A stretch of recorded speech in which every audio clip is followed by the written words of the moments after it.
Hello everyone. आज हम लोग पिटिंग और नॉन पिटिंग एडिमा के बारे में बात करेंगे।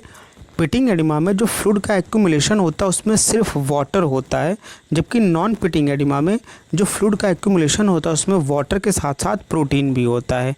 चूँकि पिटिंग एडिमा में सिर्फ वाटर का एक्यूमुलेशन होता है, तो जब भी हम वहाँ पे प्रेशर अप्लाई करते हैं वाटर अपनी जगह से डिस्प्लेस हो जाता है, हट जाता है, जिसके वजह से एक गड्ढे का फॉर्मेशन होता है जिसे पिट्स कहते हैं।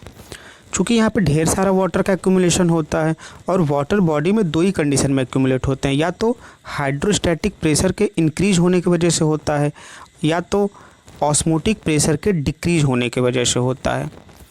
वहीं नॉन पिटिंग एडिमा में वाटर के साथ प्रोटीन का एक्यूमुलेशन होता है। होता क्या है, इसमें प्रोटीन वाटर को इतना टाइटली बाउंड करता है कि अपनी जगह से जल्दी डिस्प्लेस नहीं हो पाते, तो प्रेशर लगाने पे वाटर डिस्प्लेस नहीं होगा, वहाँ पे पिट्स नहीं फॉर्म होंगे। इसी वजह से इसे नॉन पिटिंग एडिमा कहा जाता है। ये मेनली लिम्फेटिक ड्रेनेज के वजह से जो इम्पेयर्ड हो जाता है या फिर कहीं ब्लॉकेज हो जाती है, इसके वजह से होती है। पिटिंग एडिमा में सिर्फ वाटर का एक्यूमुलेशन होता है। अगर हम उस वाटर को हटा दें तो एडिमा रिड्यूस हो जाएगा और मेनली वाटर डायूरेटिक्स के थ्रू निकाला जाता है, जबकि नॉन पिटिंग एडिमा में डायूरेटिक्स वर्क नहीं करती है। इन नॉन पिटिंग एडिमा होता क्या है, लिम्फेटिक सिस्टम में ब्लॉकेज होती है या ड्रेनेज में कहीं ना कहीं डिसफंक्शन होता है, जिसके वजह से वहाँ पे धीरे धीरे प्रोटीन एक्यूमुलेट होने लगता है, जिसके वजह से वहाँ पे नॉन पिटिंग एडिमा का फॉर्मेशन होता है। Second thing, dependent oedema. एक टर्म होता है dependent oedema. It is generalized oedema if a person standing for long time. अगर कोई भी बंदा काफ़ी टाइम के लिए खड़ा है तो ऑब्वियसली उसके पैरों में एडिमा हो जाएगा या उसके पैरों में एडिमा होने के चांसेस रहते हैं। या कोई भी बंदा बहुत ज़्यादा हाथ से वर्क कर रहा है तो जिस हाथ से वर्क करेगा वहाँ पे एडिमा होने के चांसेस होते हैं। अगर ऐसा किसी में देखने को मिल रहा है, दैट इज़ डिपेंडेंट एडिमा, यानी एडिमा वर्क पे या ग्रेविटी पे डिपेंड हो रही है। Next we will read types of oedema. ये यूनिलेटरल होता है और बाइलेटरल होता है। तो कॉजेज़ ऑफ यूनिलेटरल एडिमा, अगर सिर्फ एक ही पैर में सूजन है या एक ही हाथ में या एक ही साइड सूजन है, स्वेलिंग है, तो ऑब्वियसली कॉज लोकल होगा। दैट में भी इन्फेक्शन हो सकता है या किसी भी एक्साइटमेंट इंजरी के वजह से इन्फ्लामेशन हो सकता है, वहाँ के आसपास के टिश्यू में ट्रॉमा हो सकता है, फ्रैक्चर हो सकता है, या वेन्स के जो वॉल होते हैं कई बार वो वीक हो जाती हैं, जिसकी वजह से वेरिकोज वेन हो जाता है। वेरिकोज वेन की वजह से भी एडिमा हो सकता है। ये ऑब्वियसली यूनिलेटरल एक ही पैर में या एक ही हाथ में होता है। समटाइम लिम्फेटिक ब्लॉकेज, जैसे फाइलेरिया के केस में यूनिलेटरल एडिमा हो सकता है। Next is bilateral oedema. Bilateral का मतलब कि दोनों साइड, यानी कंप्लीट बॉडी में जनरलाइज्ड एडिमा देखने को मिलता है। ऑब्वियसली जब दोनों पैर में या पूरे बॉडी में है तो उसका कॉज कहीं ना कहीं सिस्टमैटिक होगा। ढेर सारे कॉजेज़ होते हैं। तो पहला हम देखते हैं कार्डियक कॉज। कार्डियक कॉज में पहला कॉज होता है जैसे कि कॉन्जेस्टिव हार्ट फेलियर हो सकता है, कार्डियक एरिथमा यानी कार्डियक के रिदम में प्रॉब्लम हो सकती है, हाइपरटेंशन हो सकता है, वाल्वुलर हार्ट डिजीज यानी हार्ट के किसी भी वॉल में प्रॉब्लम हो सकती है। हार्ट में 4 वॉल पाई जाती है।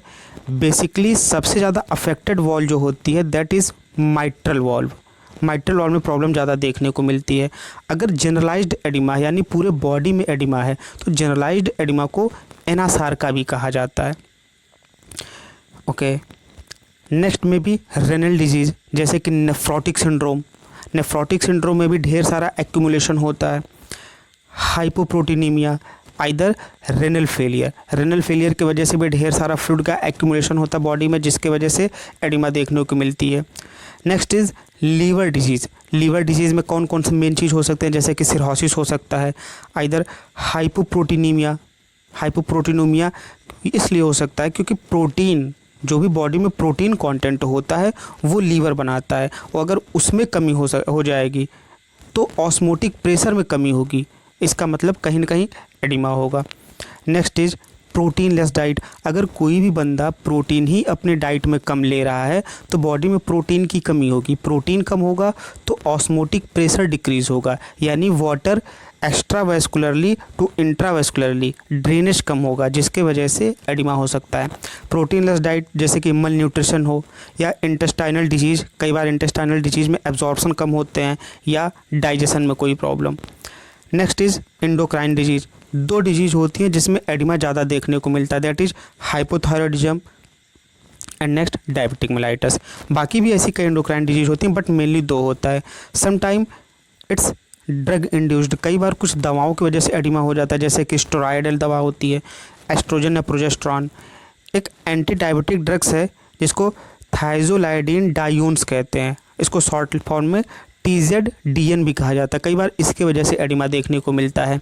मेलिग्नेंसी और प्रोलॉन्ग्ड स्टैंडिंग, यानी ज़्यादा टाइम तक खड़े होने की वजह से भी एडिमा देखने को मिलता है। Prolonged standing is an classical example of dependent oedema, we have read before. अब हम एडिमा की ग्रेडिंग में देखते हैं तो ऑब्वियसली 0 है तो एब्सेंट है। माइल्ड यानी सिर्फ फीट और एंकल्स में एडिमा है अगर तो माइल्ड है। Feet, lower legs, hand and lower arm, अगर इतने में एडिमा देखने को मिल रहा है दैट इज़ मॉडरेट। और अगर जनरलाइज्ड एडिमा यानी पूरे बॉडी में सूजन है that is severe. And generalised edema is also known as anasarca.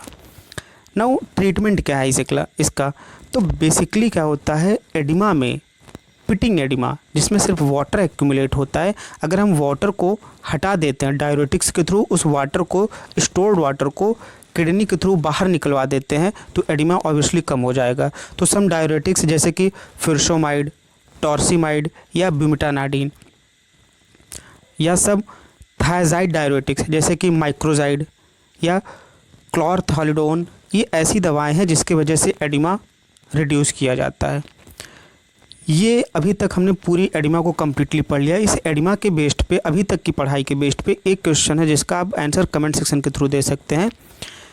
Question लिखा गया है उसका सीधा सा मतलब ये है कि जब भी हम लाई डाउन पोजीशन, या मान लीजिए अगर हम लेटे हैं और लेट करके बेड से उठ के खड़े होते हैं तो क्या जो भी एब्डोमिनल इंटरस्टिशियल फ्लूइड है वो नीचे की तरफ आ जाएगा या अपनी ही पोजीशन पे रहेगा। जब भी हम लेट के खड़े होते हैं तो जो भी हमारा इंटरस्टिशियल फ्लूइड है, चाहे हाथ का हो, पैर का हो, बॉडी का हो, वो नीचे ग्रेविटी के थ्रू नीचे आ जाएगा, पैर की साइड आ जाएगा, या फिर वो अपने ही पोजीशन पर रहेगा। सिंपल सा क्वेश्चन है, you can give its answer through the comment section. Thank you.